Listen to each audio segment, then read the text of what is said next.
তুমি কি জানো একটি শিশু যখনই পৃথিবীতে আসে তার জন্য প্রকৃতির কতটুকু সময় লাগে? ঠিক ৯ মাস। এই ৯ মাস একটি অন্ধকার গর্ভের ভেতর নীরবে একটি প্রাণের গঠন তৈরি হয়। প্রকৃতি তাড়াহুড়ো করে না, কিন্তু প্রকৃতি কখনো থেমেও থাকে না। আজ আমি তোমাকে তোমার জীবনের সেই ৯ মাস দেওয়ার চ্যালেঞ্জ দিচ্ছি। আমি তোমাকে বলছি না যে কাল সকালেই তোমার সব দুঃখ ঘুচে যাবে। আমি তোমাকে বলছি না যে এক সপ্তাহেই তুমি কোটিপতি হয়ে যাবে। আমি তোমাকে বলছি, নিজের জীবনের আগামী ৯টি মাস আমাকে দাও। এই ৯ মাস তুমি হবে সেই গর্ভের ভেতর বেড়ে ওঠা শিশুর মতো, নীরব, পর্দার আড়ালে, এবং প্রতিদিন একটু একটু করে নিজেকে গড়ার যুদ্ধে লিপ্ত।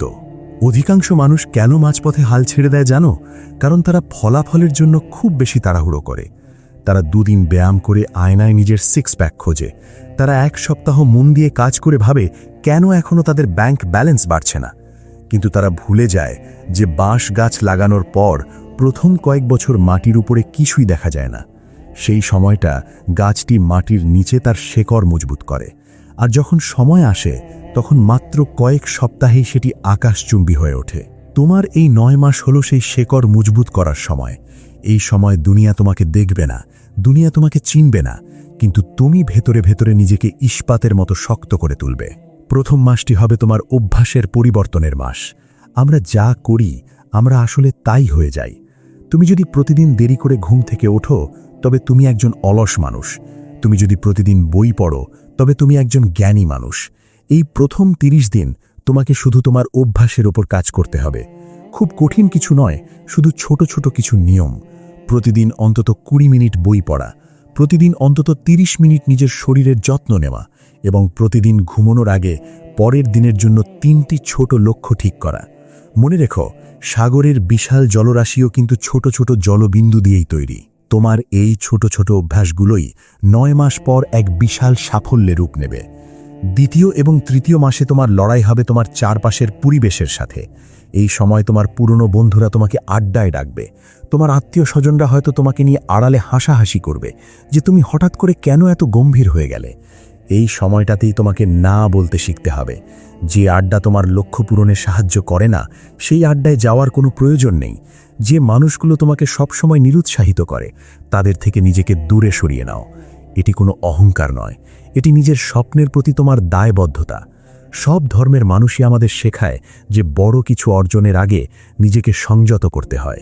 এই সময়টা তোমার সেই সংযমের পরীক্ষা। চতুর্থ থেকে ষষ্ঠ মাস হলো তোমার দক্ষতার উপর কাজ করার সময়। তুমি যে কাজই করো না কেন, হোক সেটা পড়াশোনা, চাকরি কিংবা নিজের কোনো ছোট ব্যবসা, এই ৩ মাস তোমাকে সেই কাজের মাস্টার হতে হবে। প্রতিদিন অন্তত ২ ঘন্টা সময় এমনভাবে কাজ করো যেন তোমার আশেপাশে আর কোনো জগৎ নেই। ফোন দূরে রাখো, ইন্টারনেট বন্ধ করো। একে বলা হয় ডিপ ওয়ার্ক। যখন তুমি তোমার পুরো মনোযোগ একটি বিন্দুতে নিয়ে আসবে, তখন তুমি এমন সব কাজ করতে পারবে যা সাধারণ মানুষের কাছে অলৌকিক মনে হবে। এই সময় তোমার মেধা শানিত হবে, তোমার আত্মবিশ্বাস বাড়বে, এবং তুমি বুঝতে পারবে যে তুমি আসলে কত বড় কাজের জন্য এই পৃথিবীতে এসেছো। সপ্তম এবং অষ্টম মাসে গিয়ে তুমি এক অদ্ভুত অস্থিরতা অনুভব করবে। তোমার মনে হবে অনেক তো হলো, এবার একটু বিশ্রাম নেই। ঠিক এই সময়টাই হলো সবথেকে বিপজ্জনক, কারণ তুমি লক্ষ্যের খুব কাছে চলে এসেছো। পাহাড়ে ওঠার সময় সবথেকে বেশি কষ্ট হয় একদম চূড়ার কাছাকাছি গিয়ে। এই সময় তোমাকে নিজের মনের সাথে কথা বলতে হবে। নিজেকে মনে করিয়ে দিতে হবে যে কেন তুমি এই যাত্রা শুরু করেছিলে। তোমার সেই অভাবের দিনগুলো, তোমার সেই অপমানের মুহূর্তগুলো চোখের সামনে নিয়ে এসো। দেখবে তোমার ভেতরের ঘুমন্ত সিংহটি আবার জেগে উঠেছে।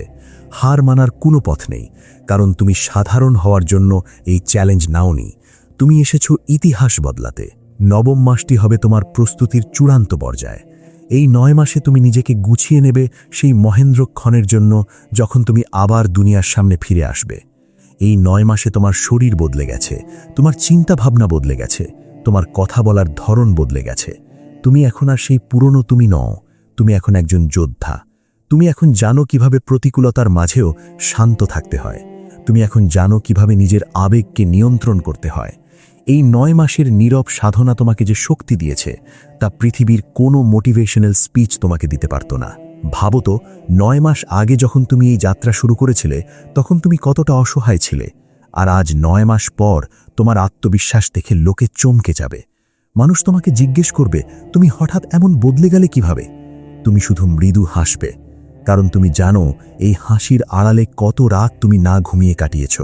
তুমি জানো কত ভোরে তুমি ঠান্ডায় কাঁপতে কাঁপতে নিজের কাজ শুরু করেছ। তুমি জানো কতবার তোমার মন চেয়েছিল সব ছেড়ে দিতে, কিন্তু তুমি দাওনি। এই গোপন লড়াইয়ের কাহিনীগুলো শুধু তোমার আর তোমার সৃষ্টিকর্তার মাঝেই থাকুক। দুনিয়া শুধু তোমার সাফল্য দেখুক। এই 9 মাস শেষে যখন তুমি জনসমক্ষে আসবে, তখন তোমার ব্যক্তিত্ব থেকে এক অদ্ভুত তেজ বের হবে। মানুষ তোমার চোখের দিকে তাকিয়ে কথা বলতে ভয় পাবে, কারণ তোমার চোখে এখন আর সেই পুরনো সংশয় নেই, সেখানে আছে এক অটল স্থিরতা। তুমি জানো তুমি কি অর্জন করেছ। তুমি জানো তুমি নিজের আলস্যকে জ্যান্ত কবর দিয়ে এই পর্যায়ে এসেছ। এই আত্মবিশ্বাস কোনো দামি পোশাক বা দামি গাড়ি থেকে আসে না। এই আত্মবিশ্বাস আসে নিজের দেওয়া প্রতিজ্ঞা রক্ষা করা থেকে। এখন প্রশ্ন হলো, এই 9টি মাস তুমি কিভাবে কাটাবে? তুমি কি আবারও সেই সস্তা বিনোদনের পেছনে দৌড়াবে? তুমি কি আবারও সেই সব মানুষের সাথে সময় কাটাবে যারা তোমার স্বপ্নের কোনো মূল্য বোঝে না? নাকি তুমি আজ এই মুহূর্তে নিজের সাথে এক চুক্তিতে আসবে? মনে রেখো, তোমার সৃষ্টিকর্তা তোমাকে এক বিশাল সম্ভাবনা দিয়ে এই পৃথিবীতে পাঠিয়েছেন, কিন্তু সেই সম্ভাবনাকে বাস্তবে রূপ দেওয়ার দায়িত্ব একান্তই তোমার। তুমি যদি আজ নিজেকে না গড়ো, তাহলে কাল তোমাকে অন্যের হুকুম তামিল করে জীবন কাটাতে হবে। তুমি কি দাস হয়ে থাকতে চাও, নাকি নিজের জীবনের মালিক হতে চাও? 9 মাস সময় শুনতে অনেক বড় মনে হতে পারে, কিন্তু বিশ্বাস করো, একবার যখন তুমি এই ছন্দে ঢুকে পড়বে, সময়ের ডানা মেলে উড়ে যাবে। প্রতিদিন রাতে যখন তুমি ঘুমোতে যাবে, নিজেকে জিজ্ঞেস করবে, আজকের আমি কি গতকালের চেয়ে 1% হলেও উন্নত হয়েছি? যদি উত্তর হ্যাঁ হয়, তবে জানবে তুমি সঠিক পথে আছো। এই 1% উন্নতি 9 মাস পর তোমাকে কয়েকশো গুণ শক্তিশালী করে তুলবে। একেই বলে পাওয়ার অফ কম্পাউন্ডিং। তোমার ছোট ছোট ত্যাগগুলো সুদে আসলে ফেরত আসবে তোমার সাফল্যের দিনে। এই যাত্রায় তোমার সবথেকে বড় বন্ধু হবে তোমার না বলার ক্ষমতা। তোমাকে না বলতে হবে সেই অতিরিক্ত 1 ঘন্টা ঘুমের প্রতি। তোমাকে না বলতে হবে সেই আড্ডার প্রতি যা তোমার সময় নষ্ট করে। তোমাকে না বলতে হবে সেই সব খাবারের প্রতি যা তোমার শরীরকে অলস করে দেয়। তুমি যত বেশি এই সস্তা আনন্দগুলোকে না বলবে, তোমার অবচেতন মন তত বেশি শক্তিশালী হবে। তোমার ইচ্ছা শক্তি তখন ইস্পাতের মতো মজবুত হয়ে যাবে। তখন কোনো বাধাই আর তোমাকে থামাতে পারবে না। অনেকে বলবে, জীবনটা তো উপভোগ করার জন্য, এত নিয়ম কেন? তাদের উত্তর দেওয়ার দরকার নেই। তাদের জীবন তাদের মতো কাটুক।